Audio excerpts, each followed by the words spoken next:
Journey from the Letters to the Classics. Dr. Angie Knight. A child's brain is often 2.5 times more active than that of an adult. The experiences that a young child has are what wires their brain, and repetition strengthens this hardwiring or long-term memory. Therefore, the access and awareness that a child encounters in his or her early years, from birth to age 5, are indelibly correlated to later literacy skills. Reading in early elementary school is shaped by early literacy experiences long before a child is exposed to formal reading instruction. It is imperative to provide children strong literacy education in the early years that will ultimately lead to higher achievement and reading success later. There are 11 components that research substantiates as strong predictors of a child's future reading ability. These components are precise prognosticators of literacy achievement regardless of a child's IQ or socioeconomic status, which are variables that affect cognition. In the early grade levels, these are the building blocks of a solid literacy foundation. Let's take a look at each one. Alphabet knowledge. Knowledge of the names and sounds associated with printed letters. Phonological awareness, the ability to detect, manipulate, or analyze the auditory aspects of spoken language, including the ability to distinguish or segment words, syllables, or phonemes, independent of meaning. Rapid automatized naming, letters or digits, the ability to rapidly name a sequence of random letters or digits. Rapid automatized naming of objects or colors, the ability to rapidly name a sequence of repeating random sets of pictures of objects such as car, tree, house, man, or colors. Writing or writing name, the ability to write letters in isolation on request or to write one's own name.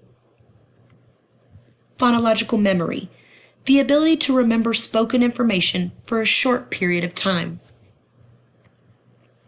Concepts of print, knowledge of print conventions, example, left to right, front to back, and concepts such as book cover, author, text.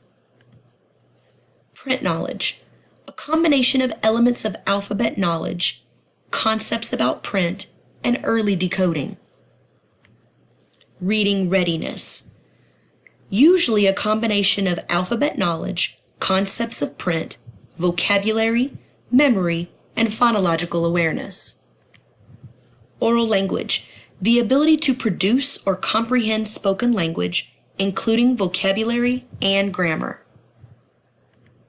Visual processing, the ability to match or discriminate visually presented symbols. As children develop, the instructional foci must change in order to strengthen aspects of reading and writing. A balanced literacy approach is a holistic approach to engage students in literacy instruction with authentic, literature-rich activities and explicit reading and writing instruction. The 5 elements of reading, comprehension, fluency, vocabulary development, phonics, and phonological awareness, are evident in all components of the balanced literacy approach. This holistic approach engages students in read-alouds, shared reading, word study, and reading and writing workshop. With balanced literacy, the interactive read-aloud immerses students in opportunities to talk and respond to a variety of text. During the read-aloud, students develop a love for reading and are provided opportunities to apply skills and strategies. In his article, Interactive Read-Alouds, an Avenue for Enhancing Students' Language for Thinking and Understanding, Lennox, 2013, reviews the research literature on interactive read-alouds and concludes, quote, "There is little doubt about value of well-planned, engaging interactive read-alouds as one of the key avenues for supporting young students' language for thinking and understanding," end quote. This research conclusion lends itself to the same benefits in the upper grades as well.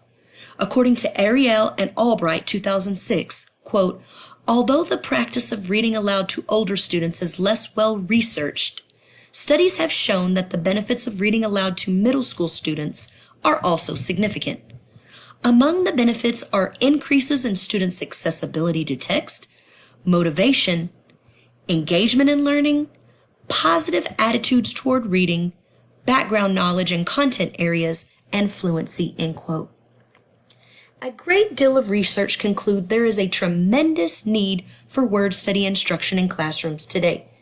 As cited on the Teachers College Reading and Writing Project's website, the recommendations are aligned with the research that states, quote, the single most important thing you can do to enhance your students' knowledge of words is to lure your students into lots and lots and lots of reading, end quote. Vocabulary instruction provides hands-on opportunities for students to manipulate words and extend their learning across the curriculum, and it supports reading and writing instruction. Quote, vocabulary is also very important to reading comprehension. Readers cannot understand what they are reading without knowing what most of the words mean. As students learn to read more advanced text, they must learn the meaning of new words that are not part of their oral vocabulary, end quote. If students read a diverse range of books, they'll encounter a wide range of words.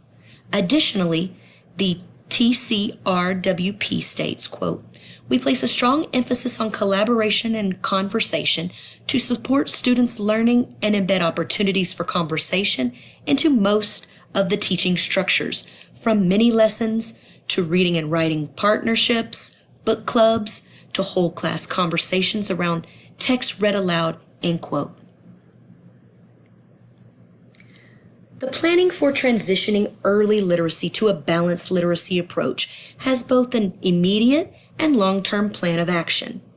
The immediate plan of action entails providing professional development opportunities that specifically train teachers on the key components of balanced literacy and their elements, such as the role of the teacher, the role of the student,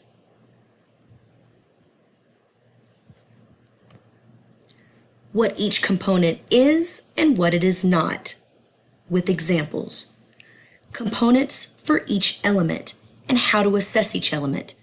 The ELAR schedule will have specific time requirements, and the immediate goal will be to increase on-grade level readers by a minimum of 20%.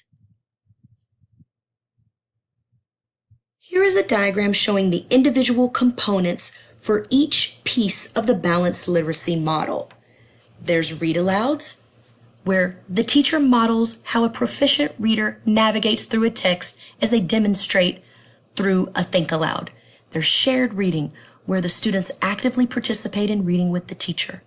Word study, where the teacher teaches phonological and phonemic awareness. Reading workshop that has mini lesson, independent partner reading, sharing, and writing workshop with the mini lesson, independent writing, and sharing.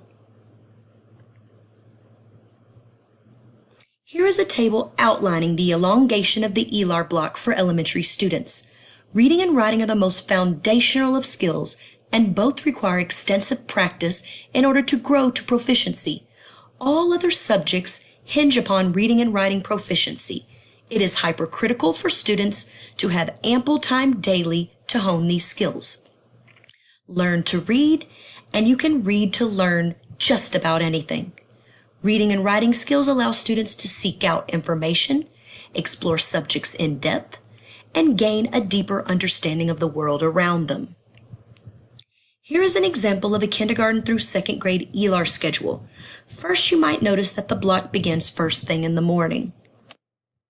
Young children need to begin doing the work that requires the most brain power first thing in the morning when they are fresh.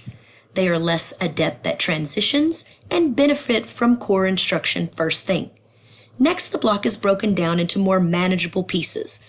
By doing this, it creates precise parameters and signifies the importance of each element.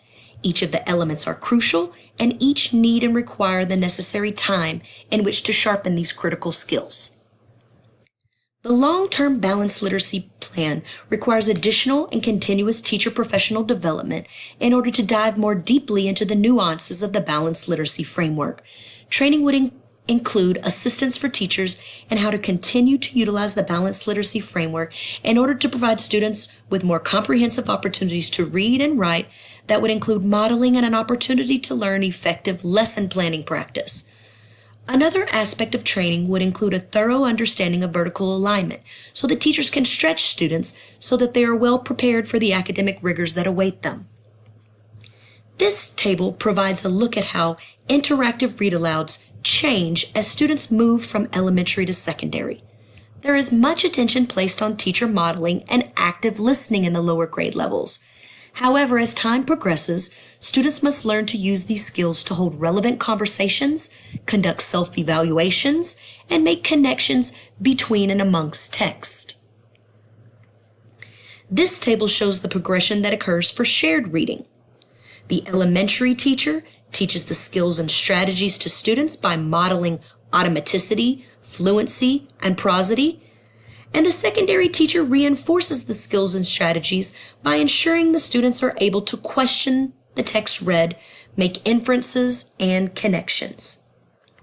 Here is a snippet from the pre-K through second grade planning guide. The guide aids teachers in the lesson planning process to ensure thorough and comprehensive balanced literacy plans.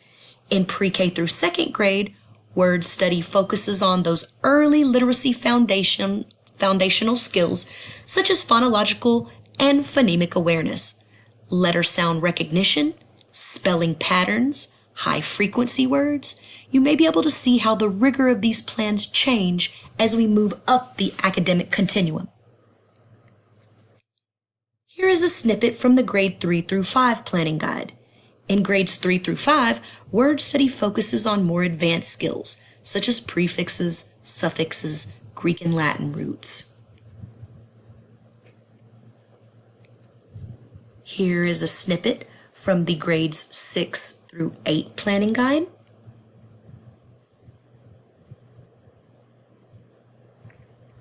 And here is a snippet from the grades 9 through 12 planning guide. And as you can see, the rigor gets progressively stronger as we go up in grade.